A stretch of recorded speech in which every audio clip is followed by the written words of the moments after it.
buenas tardes para todos en Colombia, muy buenas noches para todos en Europa. Yo soy Jenner Úsuga y estamos hoy en esta mesa de diálogo llamada Los retos de la democracia.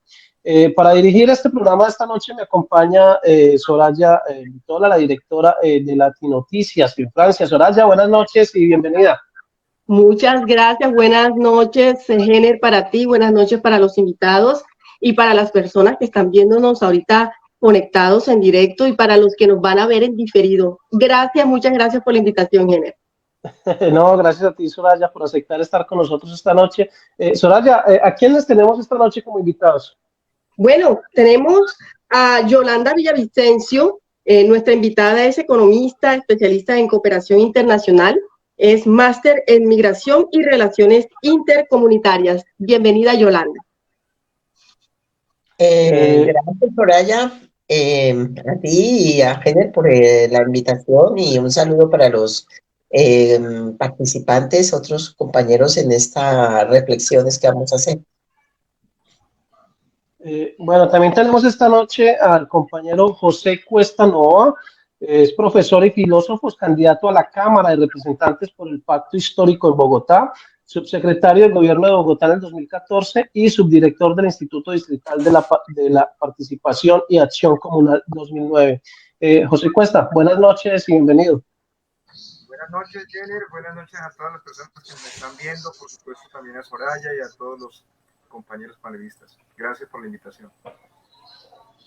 También tenemos a otro invitado muy especial, es Gustavo Rojas. Él es profesor y facilitador de procesos sociales en el exterior. Bienvenido al señor Gustavo Rojas. Soraya, buenas noches, Jenner, Yolanda, José. En un momento muy especial hacen ustedes esta convocatoria, esta invitación. Me permito rememorar en una canción muy hermosa francesa, El tiempo de las cerezas, porque el tiempo de las cerezas va a llegar para Colombia. Esta canción rememora la Comuna de París. Interesante.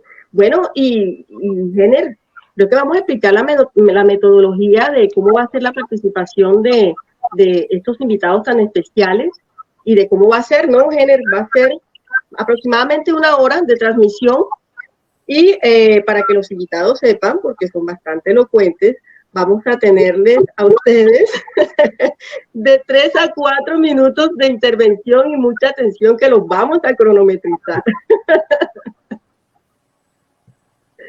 Jenner. Jenner, no te escuchamos, Jenner. Bueno, entonces vamos a comenzar, pues venimos de un proceso electoral que acaba de terminar para el Congreso de la República y un proceso que al mismo tiempo acaba de comenzar para la Presidencia de la República, y pues de ahí lo importante de hablar de los retos de la democracia, y por eso les hemos invitado a ustedes que tanto para Colombia como para quienes estamos en el exterior, pues son unas opiniones muy importantes. Basados en la experiencia de las elecciones del 13 de marzo, ¿es Colombia un país democrático? Esta pregunta es para los tres, no sé quién quiere comenzar. ¿José? Bueno, el mayor reto de la democracia en Colombia es garantizar que se respete la voluntad popular en las urnas. Y yo relaciono el propósito del reto con los riesgos de ese reto. Hoy el mayor riesgo es que los sectores ultraconservadores y extremoderechistas en Colombia tomen decisiones desesperadas, como por ejemplo impulsar un golpe de Estado para impedir que efectivamente el cambio se materialice en ese proceso electoral que se avecina en primera vuelta.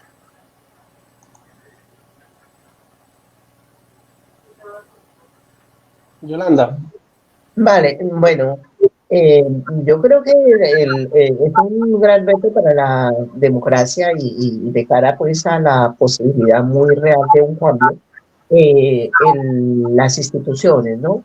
Unas instituciones que dicen mucho de lo que debe ser en democracia garantía, ¿no? La inseguridad jurídica, la poca certeza del respeto y de la confianza por el buen hacer que tiene que tener una institución, por ejemplo, como la registraduría, garante pues, de unas elecciones limpias, de una transparencia, pues yo creo que es algo que ronda mucho en la mente de cada colombiano con el temor de que cada vez que ha sucedido robos y este tipo de burlas a la democracia, pues también ha habido una gran impunidad, es decir, casi todo ha permanecido en la impunidad, ¿no? Yo creo que ese es un elemento muy negativo y es un reto a superar porque, por poner un ejemplo muy sencillo, yo estuve esta semana por Andalucía y hablé también con los compañeros de Murcia y como allí no aparecieron resultados de las 3 mesas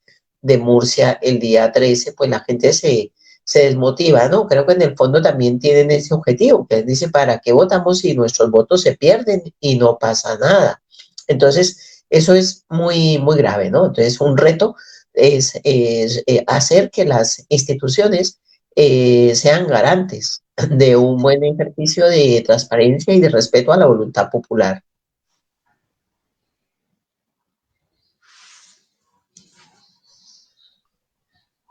Gustavo. ¿Sigo? Ok.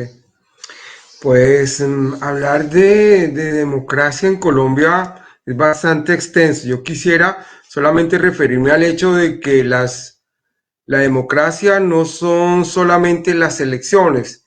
Este periodo de votaciones hace simplemente parte de eso que debe constituir una democracia. Y pues en Colombia venimos denunciándolo desde las organizaciones sociales y de derechos humanos desde hace muchas décadas, la ausencia de una real democracia, particularmente en el actual gobierno, la concentración de los poderes. Los órganos de control están nombrados y dirigidos desde el Ejecutivo. Entonces vemos que realmente hablar de una democracia en Colombia es bastante complicado. Además, la violación sistemática a los derechos humanos, sobre todo a la protesta social, a la libertad de expresión, hacen que no podamos referirnos a la colombiana de una real democracia. Muy bien, continuamos con la segunda pregunta para los tres invitados que tenemos hoy. Y nos gustaría saber, y vamos a comenzar con el señor José Cuestas, ¿qué retos y desafíos enfrenta la democracia colombiana para estas próximas elecciones presidenciales, señor José? Como se señalaba en las anteriores respuestas de todos los panelistas, hoy en Colombia hay una sensación profunda de desconfianza frente a la registraduría. Yo estoy de acuerdo con Gustavo, la democracia no se puede reducir al momentum electoral, pero sí que es fundamental. Las sociedades democráticas y las instituciones y los estados democráticos se caracterizan por tener un poder electoral, un sistema electoral que brinda garantías y que brinda confianza a la sociedad, de saber que sus votos, ahora estoy pues perplejo con lo que acabo de escuchar, entonces la pérdida de los votos no solamente fue en el territorio nacional, sino también, por ejemplo, lo que ustedes mencionaban en Murcia, y supongo que en Francia también sucedió lo mismo. Cuando hay un ciudadano que vota a conciencia por X candidato y ve que en el momento del conteo, del preconteo y del escrutinio no aparece reflejada su decisión política, pues por supuesto que allí hay una agresión y una violación al principio más importante de la democracia, que es garantizar la fidelización de la decisión político-electoral del ciudadano cuando va a la urna. Eso se perdió. Nosotros venimos de un momento muy tenso, no en vano, el mismo candidato a la presidencia, Gustavo Petro, habló de estar en presencia de un fenómeno de golpe de Estado. Recuerden bien que son situaciones que no se pueden pasar inadvertidas y que hay que reiterarlas. El día 14 de marzo, el país amaneció con una denuncia formulada por el Pacto Histórico.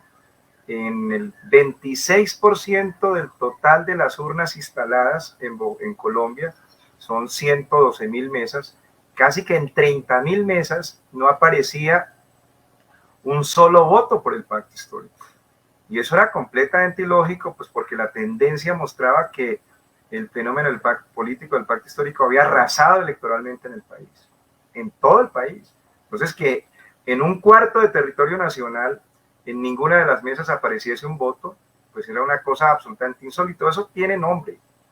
Eso fue un fraude que se pudo corregir gracias, entre otras cosas, a la capacidad enorme del sistema de organización electoral. Si hay algo que reconocerle a esta experiencia político-electoral del pacto histórico versus, por ejemplo, la experiencia político-electoral del 2018 con Colombia Humana, es que en esta ocasión aprendimos la lección. Queda suficientemente claro que en 2018 le robaron las elecciones a Petro, y gracias a un poderoso y robusto sistema electoral compuesto por casi 200.000 testigos electorales en todo Colombia, se pudo hacer una denuncia y luego recuperar efectivamente, por lo pronto, 390.000 votos, aunque el pacto histórico está hablando de la necesidad de recuperar por lo menos 500.000 de votos. Y luego el anuncio del expresidente Uribe en el sentido de que no va a aceptar los resultados. Ese no va a aceptar los resultados ya no es con relación al Congreso de la República, creo que ya hay un anuncio hacia el futuro, hacia las elecciones presidenciales, cuando todo parece indicar, pues de acuerdo a los expertos, Petro puede perfectamente, sin mayores dificultades, ganar la presidencia en la primera vuelta. Le quedan 3 puntos. La gran encuesta fue el 13 de marzo. Allí hubo 47% de 10 millones de colombianos que votaron a favor de Gustavo Petro. Entonces, pensar que efectivamente se puede ganar en la primera vuelta es un hecho bastante posible en las actuales circunstancias político-electorales. Ahora, el gran riesgo es efectivamente qué va a pasar con los poderes constituidos que hoy ejercen efectivamente el gobierno y que tienen, como lo decía Gustavo, el control del Estado, porque es absolutamente oprobioso y asfixiante el hecho de saber que el uribismo tiene cooptada la Contraloría, que el uribismo tiene cooptada la Procuraduría General de la Nación, etcétera.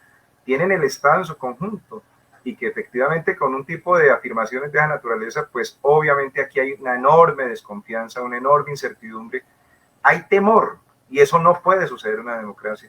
Una democracia, en mi opinión, por definición, es justamente la existencia de una transparencia tan grande que le permita tener confianza al ciudadano y no tener temor al momento de ir a votar.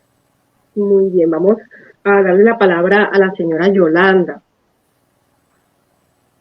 Sí, sí, es evidente que hay un riesgo muy grande, pues porque Colombia no es un estado democrático, porque ese estado ha estado gobernado por muchísimos años, por una clase política, una oligarquía que no ha respetado nunca a las minorías, ni que practica pues los elementos básicos de una democracia, como es respeto a la pluralidad, porque nunca se ha permitido la pluralidad, nunca se ha permitido la expresión libre y sin amedrentamientos de la oposición, y porque a lo largo de la historia, pues, digamos, o queriendo resaltar que ellos dicen que son la democracia más antigua de América Latina, pues no ha necesitado de golpes de Estado, porque por la vía civil ha ejercido muchos elementos que señalan perfectamente ser un Estado más autoritario que un Estado democrático. Entonces, pues sí que hay que remarcar el riesgo de que ante la pérdida de todos esos privilegios que han tenido, vilipendiando y sometiendo al pueblo sin libertades, sin derechos, pues no quieran aceptar un resultado y puedan cometer cualquier tipo de tropelía, llevándose por delante pues la voluntad popular. Eso sería muy complicado, porque yo creo que en este momento los resultados electorales plantean a un pueblo, a una sociedad muy movilizada, mucho más organizada, que no lo permitiría. Y bueno, pues no sabemos qué pudiera pasar. Un reto sería pues buscar que la comunidad internacional fuera un poco más proactiva en advertir y en hacer un llamado de atención diplomático al gobierno para la aceptación y la garantía en las elecciones presidenciales. Es verdad que va a haber un número muy grande de observadores internacionales y creo que pues esto es importante como una disuasorio, digamos, de esa idea que efectivamente, como dice José, la ha expresado Uribe, claramente admitiendo que si se ganan las presidenciales, pues ellos no aceptarían. Es lo que van a hacer. Pues, podemos esperarnos eh, lo peor, ¿no? Por eso hay que estar muy alertas, pero desafortunadamente la realidad es esa. Es muy difícil, muy compleja, y ese temor está ahí, está sobre las elecciones que vienen, ¿no? Muchas gracias, Yolanda. Vamos a darle la palabra al señor Gustavo Rojas. Adelante. Bueno, para tratar de aportar otros elementos a lo ya dicho por mis compañeros de panel, podríamos decir que lo primero estaría el tema de la geopolítica de América Latina, es decir, ver cómo Estados Unidos, quien es el mayor socio del subcontinente, está pues seguramente muy pendiente de lo que pueda suceder en Colombia, y habría dudas de pensar hasta dónde es amigo de un cambio progresista en un país estratégico para sus intereses. La otra pregunta que yo me hago con repetición en muchos ejercicios de participación electoral donde hemos asistido, particularmente recuerdo uno muy alto como fue de la Asamblea Nacional Constituyente, y otro momento la candidatura de Carlos Gaviria. La pregunta que me hago en eso, que me hice en esos momentos y que me hago actualmente, es si esta élite colombiana corrupta, ligada al narcotráfico, con aliada del paramilitarismo, va a reconocer una derrota electoral. Veamos cómo ha sido la lucha, porque no ha terminado la pelea en las elecciones de Congreso. Como bien lo decía Yolanda y lo resaltaba José, todavía no están publicadas la totalidad de formularios de las mesas de Francia, los formularios C14 que llaman. Bueno, el otro elemento que yo quisiera aportar y el otro reto que tenemos es la participación electoral. El abstencionismo volvió a crecer en las pasadas elecciones del 13 de marzo, llega a un punto del 54%. Diríamos entonces que un reto de las fuerzas sociales, populares, democráticas, está el hacer avanzar esa participación ciudadana. Y eso también va ligado a lo que es la movilización social, es decir, la defensa del voto, la defensa de las elecciones, las posibilidades de un triunfo y las posibilidades de hacer reconocer ese triunfo, se basa fundamentalmente en la capacidad de la movilización social. Recordemos que el año pasado vinimos de una coyuntura muy fuerte, que fue una explosión social por las condiciones insoportables de vida que afectan a una gran parte de la población en Colombia. Y eso debe ser un acumulado y debe ser un hecho adquirido del movimiento social colombiano hacia lo que pueda suceder en las elecciones presidenciales del próximo mayo. Pero eso se mide desde ya, y es como desde ya vamos haciendo una campaña abierta en las calles, en los lugares donde se encuentren los ciudadanos y ciudadanas que tengan dudas frente a su participación o a su decisión de voto. Entonces me parece que como esos elementos pueden enriquecer un poco la pregunta que tú nos acabas de hacer. Gracias, Gustavo y compañeros. Bueno, yo tengo la siguiente pregunta, pero antes No, quería hacerle una... No, quería hacerle una... que se podía volver digamos, a intervenir para profundizar un poquito el debate que está planteado, pero no lo sé. Sí, sí, yo creo que sí, Soraya, ¿cierto? Pero yo tenía una contrapregunta para el compañero José Cuesta, porque el compañero José Cuesta habla precisamente de la desconfianza que se ha generado hoy a través de la registraduría y el sistema electoral que estamos utilizando. ¿Cómo entonces deberíamos hacer para generar más confianza? ¿Es que es necesario modificar ese sistema electoral actual existente? Por supuesto que una de las cosas que tiene que resolver hacia futuro el Estado colombiano, seguramente en el gobierno democrático y popular de Gustavo Petro, es el poder electoral, el sistema electoral. Este no funciona. El fenómeno del fraude no es nuevo, este no apareció el 13 de marzo. Se vivió en épocas pasadas, lo vivimos justamente en 2018, cuando todo parece indicar que en segunda vuelta le robaron el triunfo a Gustavo Petro. El clientelismo, la venta descarada de votos, ustedes no se imaginan, supongo yo que ustedes tuvieron la oportunidad de ver a través de redes los videos en departamentos como Nariño, por ejemplo, que me llamó la atención. Estaba la policía aquí presente y hay una cantidad de señores y señoras que están dentro del engranaje de la compra de votos. Eso es un acto criminal contra la democracia, y allí se estaban repartiendo fajas de billetes a las personas que entraban a las urnas. Después de que depositaban su voto en la urna, venían a recibir su fajo de billetes de 100.000, 150.000 pesos.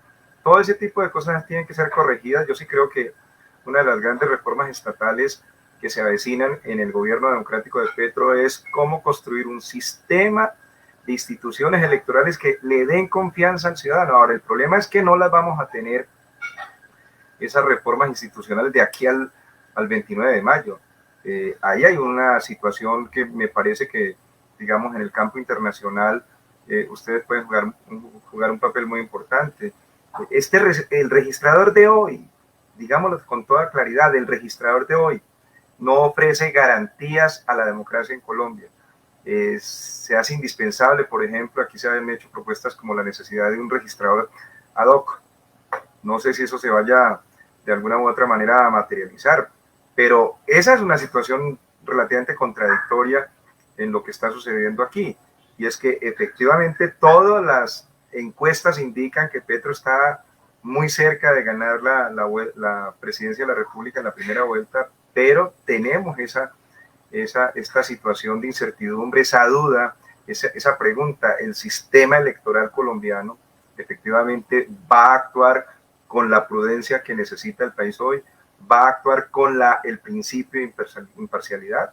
Hay quienes sostienen, por ejemplo, que esa famosa provocación de los 29.000 mesas donde no se reportó un solo voto del pacto histórico no era otra cosa que la cuota inicial de lo que es el desarrollo de un megafraude, en donde, entre otras cosas, el objetivo de ese fraude no era de alguna u otra manera incidir fundamentalmente en las elecciones del Congreso, sino poner en desarrollo una serie de iniciativas que les permitan consolidar un megafraude en la primera vuelta y en la segunda vuelta, si finalmente la haya. De tal manera que Gustavo me parece que pone un tema allí muy importante, y es el papel de Estados Unidos. El papel de Estados Unidos aquí va a ser crucial, incluso para el tema de la transparencia electoral. Para el tema de la transparencia electoral. Por lo pronto, ahí la actuación de Estados Unidos en los últimos 20 días dejan más dudas que certezas. Por ejemplo, ¿cómo es que se desarrolla una reunión ahí a todas las carreras entre Biden y el presidente Duque? Y lo que van a firmar es un acuerdo en donde dejan de una vez predeterminado el papel de Colombia en el concierto internacional, en el marco de ese acuerdo que se suscribió entre Biden y el presidente de Colombia. El acuerdo, ustedes lo saben muy bien, es la ratificación de Colombia como el socio más estratégico de todo el mundo por parte de los Estados Unidos, tanto así que le construyen una categoría extrañísima. Es el socio más importante no OTAN que tiene Estados Unidos. Entonces, esto tiene mucho que ver con el tema de la transparencia. Para mí, digamos, resolver esa gran incógnita. ¿Cuál es el papel de los Estados Unidos frente a este proceso democrático? Que debería ser el del respeto al desarrollo democrático y el respeto a la voluntad popular en las urnas. Por lo pronto no lo sabemos. Gracias, José. Doña Yolanda, ¿tenía algo que agregar? Sí, bueno, para continuar un poco bueno, con lo que ha comentado José y Gustavo. A mí me preocupa el tema geoestratégico de Colombia respecto de Europa y de Estados Unidos, porque estos, digamos, estos bloques de poder se mueven más por intereses. Ahí vimos cómo Biden, pues, ante la necesidad de petróleo y en un momento pues, de la guerra entre Rusia y Ucrania, pues se acerca a Maduro sin importar todas las críticas que han vertido muy interesadamente en todos los periodos anteriores, ¿no? Y pues en el caso de Colombia, efectivamente, pues tiene una posición geoestratégica. Entonces, Europa, digamos, no se va a arrancar las vestiduras por Colombia o por un gobierno, pues, de cambio, a pesar de que, como ustedes bien saben, se han hecho todos los esfuerzos para acercarse a la socialdemocracia, por mandar un mensaje de tranquilidad con las visitas de Gustavo Petro, pero pues yo que he estado en esa tarea aquí, les puedo comentar que pues la semana pasada, ante la evidencia de este fraude, yo llamé y estuve tocando pues puertas y hablando con bueno, pues con instituciones del gobierno para buscar un pronunciamiento de respeto a la decisión y a que no se alterara el curso pues de la voluntad popular. Y la verdad es que no encontré una respuesta positiva inmediata, siempre un poco la evasión y tal. Porque al final estos gobiernos pues apoyarán o aceptarán, más que apoyar, aceptarán la decisión popular siempre y cuando esta sea de facto. Y yo pues creo que siempre en Colombia con el tema de derechos humanos y esto se ha hecho mucho énfasis en el pronunciamiento de las instituciones internacionales, de la Unión Europea, que sí ha hecho pronunciamientos, pero no todas las veces han sido de forma unánime, que dieran pues un mayor peso. Casi siempre ha sido la izquierda europea la que se ha pronunciado en contra del gobierno y para disuadirlo de respeto a los derechos humanos. Creo que eso es un elemento que hay que contar en esta geopolítica, pues se mueve ya no por valores, sino por los intereses, y porque Europa definitivamente pues se ha quedado un poco más para atender las consecuencias más que para atender las causas, ¿no? Y lo estamos viendo pues en cada conflicto que se presenta en el mundo, ¿no? Lo otro es que cuanto la abstención juega en contra, ¿no? En Europa o en el exterior en general, los colombianos participan muy poco y eso pues también es un déficit democrático, pues porque es del desencanto, ¿no? Que se traduce en decir esto como que no es conmigo y esto aunque yo vote no va a pasar nada, pero esta vez hubo una movilización que dobló la participación, siendo todavía muy pequeña. Hemos llegado al 14% de un 9% como media. Ahora hay algunas excepciones como Argentina, como de pronto Alemania, donde la gente participa mucho más, ¿no? A niveles del 40% o así. Pero que en Colombia haya una abstención tan alta es preocupante. Es el desencanto de la gente y aunque mayoritariamente voten en este momento pues al pacto y haya más interés por votar a Gustavo Petro, yo creo que tenemos que hacer un esfuerzo muy grande para movilizar a ese sector que todavía está tan indeciso o que no vota, porque cuanto más voten ellos, digamos, más distancia tendremos de los resultados, ¿no? Y creo que ese es uno de los retos, cómo movilizar a ese abstencionismo y a esa voto en blanco que sigue teniendo pues 2 dígitos, ¿no?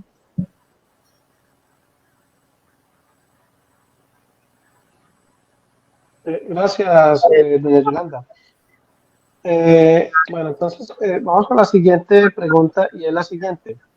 Dice, el análisis de la democracia hasta la actualidad ha permitido notar lo superfluo de centrarse en un estudio solo desde la existencia o no de la misma, ¿cierto? Ante la posibilidad de cambio de gobierno en Colombia y el llamado, entre comillas, a intento de golpe de Estado, ¿cuál debería ser la reacción de la sociedad? Yolanda. Pues yo creo que pues, hubo muchas voces desde el pacto que muy acertadamente pues hablaron pues, desde una sociedad madura, pues era capaz de identificar esa provocación y que a esa provocación no había que atender, porque digamos todos estos hechos llevan a que haya una intención pues de salir a manifestarse y muy legítimamente, pero desafortunadamente, pues ese juego sucio de utilizar la movilización para boicotear, para ellos mismos producir el vandalismo, para infiltrarlas, pues lleva a que pudiera haber pues desórdenes y digamos una alteración de la convivencia social para justificar medidas autoritarias, ¿no? Como puede ser el estado de excepción o como puede ser el mismo golpe de Estado. Creo que están jugando a eso en un hipotético. Creo que esto es una de las cartas de ellos, generar una situación así a la que responda la gente por la ira y por el desasosiego que puede causar una injusticia de estas, ¿no? Pero no sé, yo creo que José que está allí puede, porque a veces es fácil desde el fuera opinar, pero luego estar allí es mucho más complejo, supongo yo. Gracias, Yolanda. Gustavo. Bueno, pues yo podría pensar que un golpe militar, de hecho, como lo hemos conocido en el Cono Sur o en casi toda la América Latina, tal vez no es el camino. Lo que sí estamos es frente a una élite supremamente retardataria, reaccionaria y violenta. Hoy se conmemoran los 46 años del golpe militar en Argentina. Y recordemos que dejó 30.000 desaparecidos. La cifra en Colombia de desapariciones forzadas supera los 100.000. Han asesinado candidatos electorales. Hace el 22 de marzo del 90 fue el asesinato de Bernardo Jaramillo. Es tal vez el escenario que me causa más temor y me dificulta incluso verbalizarlo, el pensar en un magnicidio. Es a la movilización y repito, a quienes realmente estamos por un tránsito hacia un país democrático, el movilizarnos, el alertar a la comunidad internacional, a las personas que tenemos a nuestros alrededores, nosotros que vivimos aquí en Europa. Y vale la pena, perdón, hago un poquito el paréntesis, pero hay que mirar qué está pasando en cada uno de nuestros países. Por ejemplo, Francia también está en campaña presidencial y campaña hacia el Parlamento. Entonces, hay una fuerza de izquierda, la Francia insumisa, que tiene grandes posibilidades de pasar a la segunda vuelta. Y diríamos que su personaje principal, su candidato, Jean-Luc Mélenchon, se ha referido en múltiples ocasiones en favor de los movimientos sociales e incluso frente al apoyo a la candidatura de Gustavo Petro. Hay que ver que Francia, y perdonen, ahí también sigo con el tema, pero Francia, si bien es cierto, tiene un gobierno de, digamos, de centro derecha, como denominan un poco aquí en Europa, no es menos cierto que Francia tiene muchos intereses en Colombia. Es el segundo empleador extranjero, perdón, el primer empleador extranjero. Y el segundo país en inversiones en Colombia. En la ciudad de Medellín existen 2.000 empresas francesas, pequeñas y medianas, ¿cierto? Pero eso muestra un poco los intereses económicos que pueda tener Francia en nuestro país, y que de todas maneras todos esos elementos vienen a jugar en ese contexto de la geopolítica. Para redondear un poco la pregunta, yo consideraría que es la fuerza popular, que son los movimientos sociales, y de ahí el acierto en la candidatura de Francia Márquez a la vicepresidencia.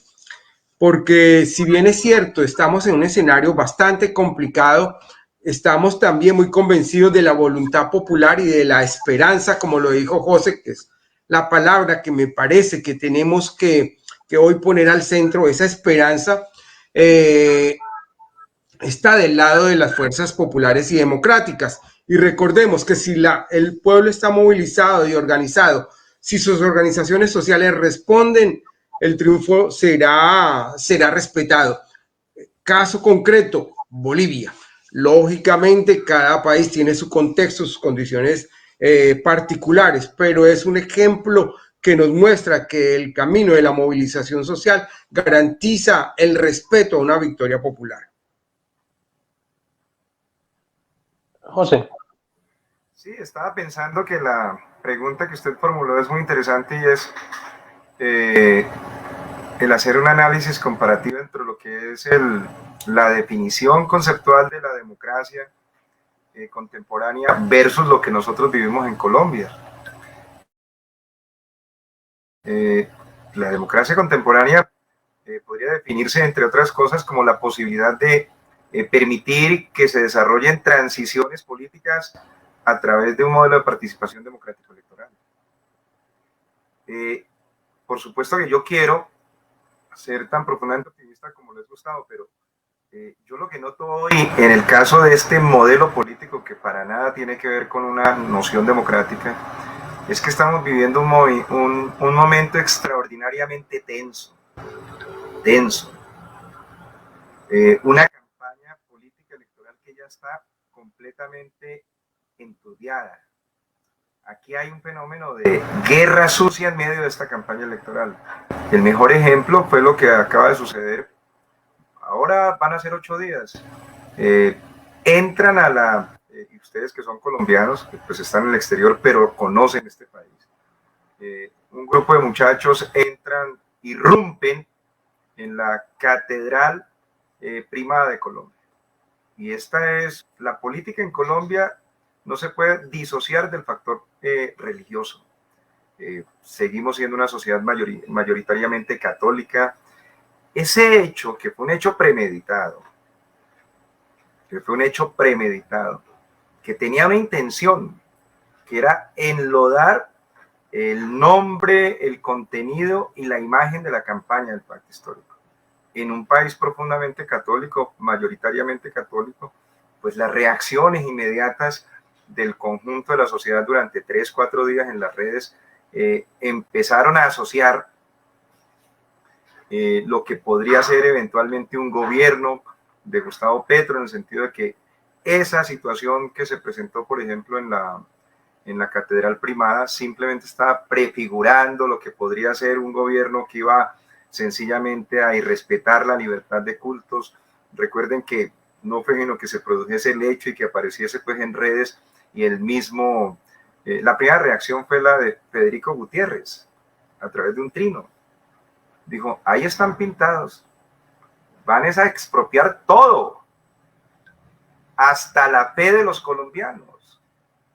Entonces, ese solo hecho demuestra que estos 45, 60 días que nos quedan pendientes para la primera vuelta van a estar cruzados por todo tipo de amenazas, por todo tipo de riesgos, por todo tipo de entramados, por todo tipo de conspiraciones.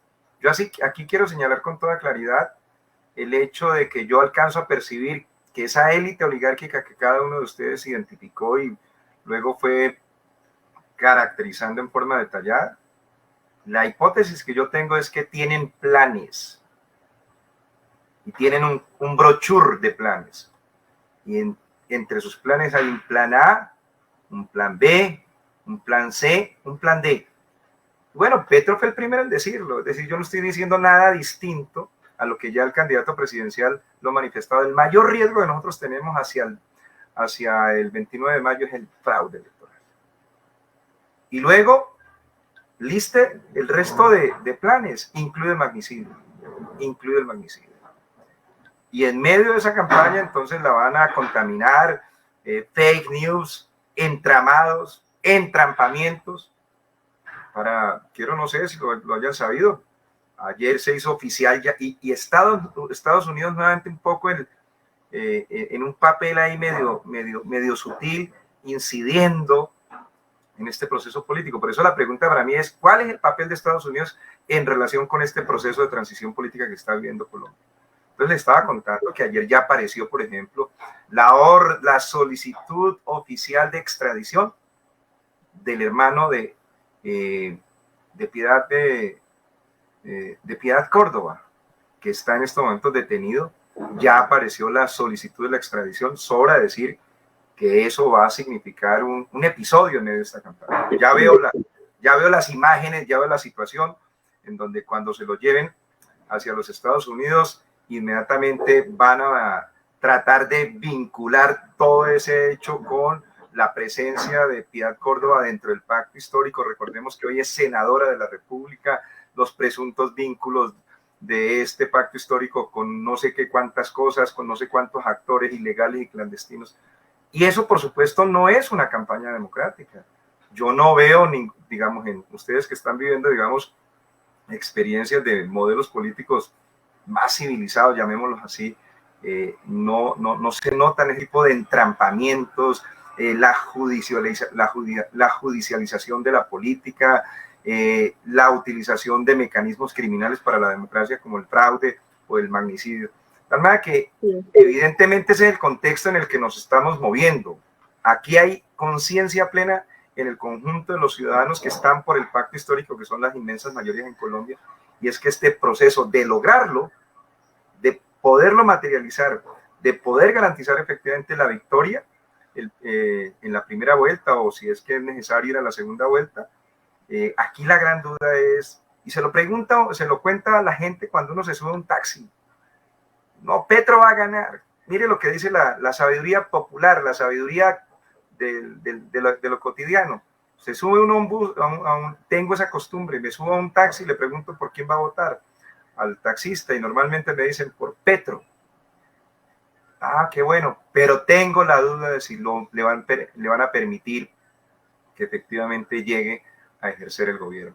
Eso es un poco como una sensación colectiva en este país. Y por supuesto, decirlo es muy importante porque nos obliga a diseñar evidentemente estrategias que permitan contener y derrotar esas pretensiones conspirativas contra la democracia y por supuesto contra el triunfo de Gustavo Petro. Claro que sí, muchas gracias, José Cuesta. Vamos a preguntarle a Yolanda Villavicencio. Yolanda, la unidad de los colombianos en el exterior permitió por primera vez que el sector del progresismo ganara una curul, y eso nos traduce a nosotros un triunfo internacional. Ahora, ¿qué le esperan a los colombianos y a las colombianas migrantes del próximo gobierno en caso de que Gustavo Petro gane las elecciones presidenciales? Yolanda.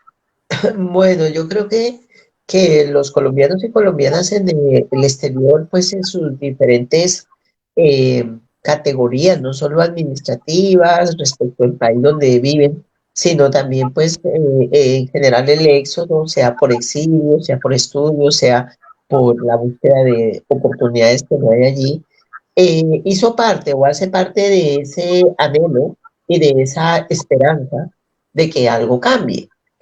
Yo llevo aquí viviendo 34 años en España y muchas veces no he votado, porque, pues no había por quién votar. Ahora pues ha habido un aumento, ha habido una expectativa muy grande que viene pues de ese enfado, de esa rabia por todo lo que pasó con los sectores populares, con los jóvenes, sobre todo en toda la zona suroccidente, ¿no? Todo el Valle del Cauca, el eje Doctora Yolanda, cafetero. Dime. disculpe, no sé si es mi percepción, ¿ustedes cómo escuchan el sonido de Yolanda? ¿Hay un sonido extraño o soy yo? Sí, hay un retorno, hay un retorno. Un retorno que Bueno, yo voy a cortar el sonido de todos y dejo solo el de doña Yolanda, a ver si funciona mejor. ahora, A ver, probemos el sonido. ahora mejor. Sí, Bueno, mucho mejor. Adelante. vale. Yo decía que, decir que los colombianos y colombianas en el exterior nos hemos sumado al torrente pues de explosión ciudadana en busca de dignidad contra todos los atropellos y contra todo lo que pasó a partir pues del paro por la reforma tributaria. Y más rabia todavía por la manera como mucha gente vio, sobre todo digo en la zona suroccidente, todo lo que es el Valle del Cauca, el eje cafetero. ¿Por qué? Porque muchos de esos jóvenes populares tienen a sus familias acá. Aquí yo me quedé bastante también sorprendida de ver pues la cantidad de, por ejemplo, padres y madres que hay de los falsos positivos. La mamá de Lucas vive allá, vive aquí, la mamá del otro chico que también murió, asesinaron en el eje cafetero, también vive aquí. Y eso hizo que la gente se expresara en la calle y que de ahí pasara, digamos, a tomar la decisión de votar y ha habido como un crecimiento de conciencia, ¿no? Eso yo creo que es lo importante, pero pues aquí hablando y pensando en lo que comentaba José de los peligros que acechan, yo creo que ese triunfo que hemos tenido, porque como digo, yo he estado aquí 34 años esperando que esto pasara y fue una enorme alegría, ¿no? Ver que por primera vez ganábamos en el exterior, porque siempre había ganado la derecha. Como digo, la participación es bajísima, es de un promedio del 10%. Entonces, cuanta más participación haya, mucha más votos habrá para unas opciones de cambio, ¿no? Porque la gente dice, pues yo para qué voto, si todo va a ser igual, si siguen los mismos, por la gran decepción que la gente trae y que le ha hecho salir de allí del país y por lo tanto que han sufrido para poderse abrir un hueco y causar otra vez su vida, perdiendo muchas cosas, ¿no? Perdiendo la familia, perdiendo los hijos, la distancia pues rompe el coste social de la soledad, de el sentirse pues en un espacio totalmente desconocido, de tener un periplo tan largo para poder estar documentado y ser persona aquí. Todos son factores que pesan mucho en esa bolsa.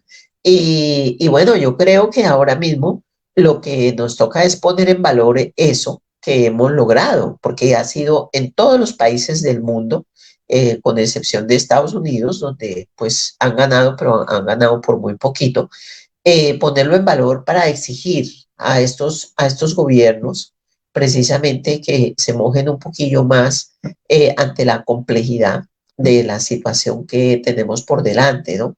Porque si bien es cierto, pues hay intereses económicos que dependen qué sectores estén, si son más ociosos o menos productivos, porque el caso pues de todas las empresas del IBEX españolas pues están en sectores que no precisamente producen riqueza, sino que son servicios y la banca pues no están muy interesados en grandes cambios porque pues no pagan impuestos. Entonces, esto es una cosa que juega ahí, ¿no? Pero yo creo que nosotros, los que estamos en el exterior, movilizados y como sujetos ya políticos, sí que podemos incidir, porque mucha gente tiene la nacionalidad, mucha gente también vota acá, y yo creo que eso hay que ponerlo en valor. ¿Qué esperamos? Pues yo lo he dicho, ¿no? Y lo mantengo, que tenemos que lograr que cese ese éxodo, que cese esa migración no planificada, porque el costo social para todas esas personas, para las familias, y la descapitalización que se produce en el país es muy grande. Es decir, la mayoría de la gente vende lo poquito que tiene, se endeuda, en fin, para poder salir. Y luego viene aquí y se encuentra con una situación muy difícil, de unas sociedades de que hay paro, hay desempleo, que no tienen posibilidad a muy corto plazo de tener una documentación. Entonces, ese éxodo debe cesar. Y cesará cuando en el país pues se puedan ejercer unos derechos básicos, se pueda volver a tener esperanza de que allí trabajando y pues se puede lograr una vida con dignidad, ¿no? El resto, pues continuaremos siendo pues parias por el mundo, porque uno como ve cómo tratan a la gente, cómo hay estos elementos de discriminación tan fuertes en Europa, y a veces eso no se habla tanto, pero es muy dura la vida para la gente que está llegando ahora y aquí a España no llega poca. Tenemos casi 300.000 colombianos indocumentados y cuando vino Petro se lo comentamos y de hecho en el acto que hubo en UGT, pues yo lo planteé que había que resolver esa situación. Parece que la defensa de los derechos de los colombianos, estén donde estén, es una tarea fundamental del gobierno de Gustavo Petro y en esa recuperación de la dignidad. Gracias, doña Yolanda. Bueno, ya entrando en la parte final, nos quedan unos 10 minutos. Esta pregunta es para el compañero José Cuesta. Usted ha participado en muchas convocatorias para la educación política y la resistencia, José. Esta vez la participación en las urnas fue menor que en el 2018, fue 46 contra 48% del 2018. ¿Qué más tendríamos que hacer para disminuir el abstencionismo? Que ese tema, la verdad, a mí me ha preocupado enormemente porque hay una situación que es contradictoria. ¿En qué sentido? El pacto histórico es el gran ganador político de la jornada electoral del 13 de marzo. Y por supuesto, ese fenómeno del estallido social jugó un papel fundamental en este proceso de abrir las puertas para el triunfo democrático del pacto histórico.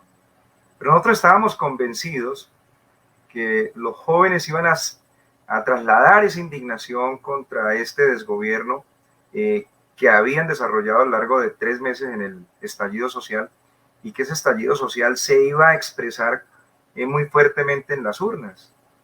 Y en el caso, por ejemplo, de Bogotá, me doy cuenta que nosotros tuvimos un nivel de abstención del 53%. Y bueno, ahora lo que anotaba Gustavo, que habla del 54% en el global de todo el país. Entonces ahí hay una contradicción, porque la gran conclusión es que ese fenómeno de abstención, que es superior al del 2018, tiene que ver sin duda alguna con que los nuevos actores políticos, que son los jóvenes, un sector muy importante, de ellos no fueron a las urnas.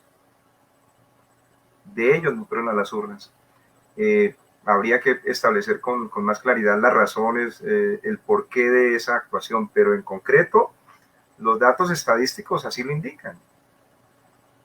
Y a eso es que me refiero. Hay un fenómeno relativamente paradójico. Ganamos nosotros, los alternativos en Colombia, pero nosotros teníamos cifradas las esperanzas en que el nuevo sujeto político que había emergido del estallido social, que eran los jóvenes, se iban un poco lo que sucedió con Chile, que fueron los que arrasaron y se, digamos, atiborraron de votos por el cambio las urnas en el proceso político electoral chileno. ¿Qué nos queda allí a propósito, digamos, de entender esa situación curiosamente paradójica? Ganamos, pero la verdad los jóvenes no salieron, digamos, a llenar las urnas con los deseos de cambio y con los deseos de transformación política en Colombia. De cara hacia la primera vuelta, sin duda alguna, el papel más importante va a ser el de la pedagogía. Aquí hay fenómenos que enturbian esta discusión política democrática, la utilización de las estigmatizaciones, de las anatematizaciones. Por decir algo, el tema de las pensiones va a ser un tema fundamental en la discusión política de nuestro país. Aquí hay gente, y lo dicen en las redes de Twitter, entonces un joven dice, yo soy del pacto histórico, pero mi madre, que trabaja en una empresa, está muerta del susto con que sencillamente con la propuesta de los 4 pilares que está formulando Gustavo Petro, van a expropiar los ahorros individuales que se capitalizan y que se depositan en los fondos privados de pensiones en Colombia. Entonces, ese tipo de situaciones en donde la contraparte, haciendo uso de mecanismos antidemocráticos, se encarga de alguna manera de polarizar las discusiones políticas, cuando lo que está suficientemente demostrado es que quien expropia el derecho a la pensión son los fondos privados, que nosotros, por el contrario, lo que queremos es garantizar que 3 millones de personas de tercera edad que hoy se encuentran en la condición de la peor de las exclusiones e inopias socioeconómicas en Colombia tengan derecho a un salario mínimo como pensión. Sin embargo, el efecto que causa, sin duda alguna, a través del uso masivo de los medios de comunicación convencionales, es la generación de la confusión, la distorsión, que lo relato en esa anécdota que me llamó la atención. El joven dice, yo soy del pacto histórico, mi mamá quiere votar por el pacto histórico, pero está muerta del susto, porque le van a expropiar los ahorros que los trabajadores depositan en los fondos privados de pensiones. O lo que pasó ayer, por ejemplo, en una sociedad profundamente oligárquica, racista, profundamente aporofóbica y clasista. Entonces una señora, Paola Ochoa, se dedica a utilizar de manera irresponsable el micrófono para decir, pues para denigrar de la condición ética, étnica, moral de Francia Márquez. Y hoy sale olímpicamente diciendo que pide disculpas porque ella lo que quería decir era todo lo contrario, pero que tal vez lamentablemente no lo expresó adecuadamente y que por lo tanto se genera el malentendido. Esa situación vuelve y pone de relieve y resalta la necesidad estratégica de adelantar procesos permanentes de pedagogía, porque también una cosa muy importante, ojo, en las elecciones del 13 de marzo para las consultas fueron a participar en las mismas 12,5 millones de colombianos. Quedan 8 millones de colombianos. Recuerde bien que en la segunda vuelta del 2018 participaron en la definición de la segunda vuelta 20 millones de colombianos. Ahí sí, como ustedes dicen, por los abstencionistas, por los seguidores del voto en blanco, por las personas que están en un grado de incertidumbre, confusión e indecisión. Ese tiene que ser sin duda alguna nuestro target más importante en términos del esfuerzo pedagógico en esta campaña electoral. Muchas gracias, José. Muchas gracias, José. Me gustaría preguntarle al señor Gustavo Rojas, desde su punto de vista, ¿cómo describe usted el aporte de los movimientos juveniles y de base popular en los últimos resultados electorales? Es un tema verdaderamente apasionante. Colombia demográficamente es un país joven, a diferencia, digamos, de Francia, donde la población mayoritariamente es mayor, adulta o vieja. Me haces pensar en una conversación que teníamos hace unos días en nuestro canal con Rebeca, es que no sé decir bien su apellido, la mujer alemana activista que fue expulsada de Colombia después de sufrir un atentado donde su compañero, un activista juvenil, es asesinado. Juan Sebastián Bonilla, si no me equivoco el nombre del chico. Esta mujer nos explicaba cómo ella vivió el corazón de la protesta juvenil en un sector popular con la gente de los barrios. Decía y nos explicaba cómo en las reuniones, las discusiones que tenían los muchachos eran de un nivel elevadísimo. Ella decía, pero estos muchachos no terminaron el bachillerato y hablan como universitarios, como si tuviesen especializaciones en no sé qué carreras universitarias. Eso demuestra un importante nivel de conciencia social y conciencia política. La preocupación, y lo planteaba José, es cómo existe ese aislamiento, dónde hace falta esa comunión, qué hace falta para lograr verdaderamente esa unión, porque esa explosión social, si bien es cierto, afecta a amplios sectores de la población en Colombia, no es menos cierto que fue la juventud la que salió y la que puso el corazón, el alma y su vida para enfrentar las medidas neoliberales del gobierno de Duque. Si tú me permites, en el mismo tema, no quiero dejar cosas acabadas, simplemente dar elementos. Quisiera referirme a dos casos que tienen que ver con el tema migratorio y de la movilidad humana. Que si bien es cierto, estaríamos porque las personas se puedan desplazar, moverse, instalarse y vivir donde quieran, no es menos cierto que las condiciones que se dan hoy, y voy a hablar el caso de Francia nuevamente, frente a la búsqueda de mano de obra no calificada, que es un gran ausente. A pesar de que hay niveles importantes de desempleo, las necesidades de mano de obra no calificada y barata siguen aumentándose para áreas específicas de la economía. Entonces, han creado, no es nuevo, lo primero, las au pair, las niñeras. Es un modelo de esclavismo muy perverso, en donde la joven o el joven llega con la ilusión de que va a estar alojado por una familia, alimentado, que va a tener permiso para estudiar y que además va a tener una mensualidad. Lo cierto es que no va a tener ni un horario definido de trabajo, no va a tener un salario y sus actividades van a extenderse sin ninguna garantía laboral porque llegas con una visa de estudiante. Y la nueva modalidad que se han inventado para atraer esa juventud que están llegando en cantidades importantes es la visa de vacaciones trabajo, con la motivación de que los jóvenes lleguen con una visa de un año, con permiso de trabajar.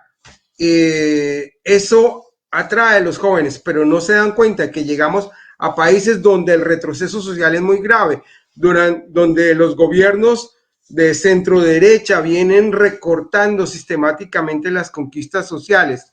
Llegas sin el idioma y sin llamamos un diploma de un oficio, difícilmente vas a encontrar trabajo, vivienda o hacer cualquier actividad que te permita sobrevivir.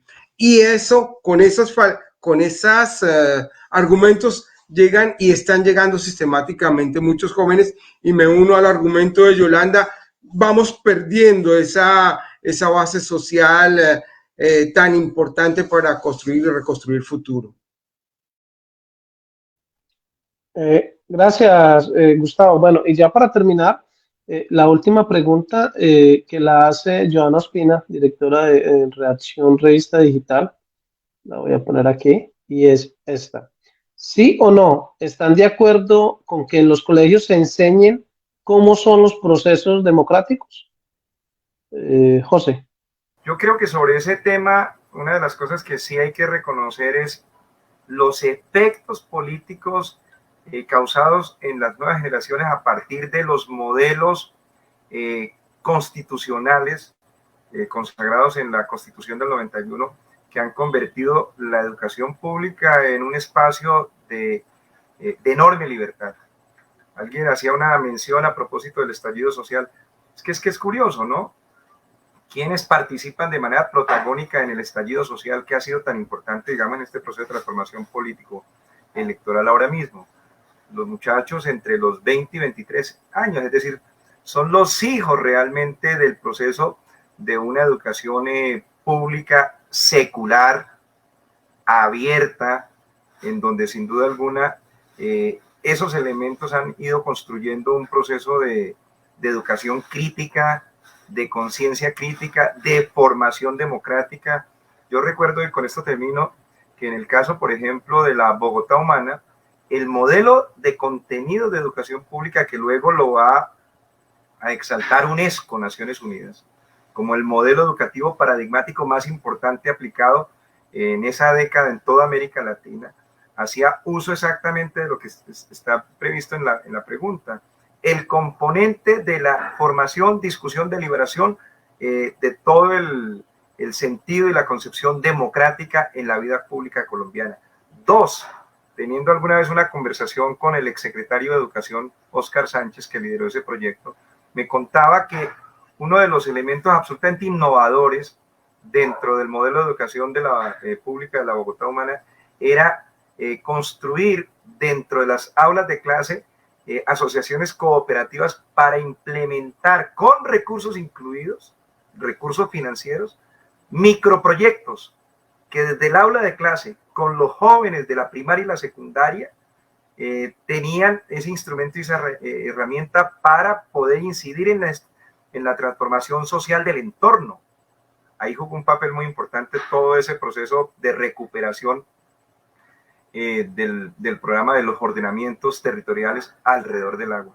Es decir, yo sí creo que comienzan a evidenciarse los hechos positivos que se sembraron en la Constitución del 91 para pasar de una educación profundamente confesional a una educación pública secular basada en la promoción de la conciencia crítica, de las lecturas críticas, y ahí tenemos los resultados. De tal manera que seguramente de las cosas que Gustavo Petro quiere implementar en todo Colombia es exactamente ese modelo educativo que en su momento fue reconocido por UNESCO como un modelo completamente paradigmático para todo el continente. Bueno, gracias, José. Claro que sí. Bueno, Gener, yo creo que ya es hora de despedirnos. Yo quiero darle las gracias a Yolanda Villavicencio, a José Cuesta, a Gustavo Rojas por haber sacado de su tiempo y haber compartido de su conocimiento sobre las actualidades políticas de Colombia. Y también, Gener, quiero agradecerte a ti por haberme invitado a este programa Mesa de Diálogo. Estamos en Unión Periodística con Reacción, Revista Digital y Latinoticias, Jornal Latino de Francia, con el solo objetivo de ofrecerles a todos los colombianos que se encuentran fuera de su país y a los que estamos allá informaciones de primera mano y hacerles recordar a todos ustedes que estamos lejos, pero no indiferentes. Muchísimas gracias nuevamente. Bueno, muchas gracias. Y un abrazo para Gustavo, para José, nos vemos desde la distancia, y Gener y Soraya. Un abrazo, buena noche. Buenas noches. El tiempo de las cerezas, el tiempo de las cerezas.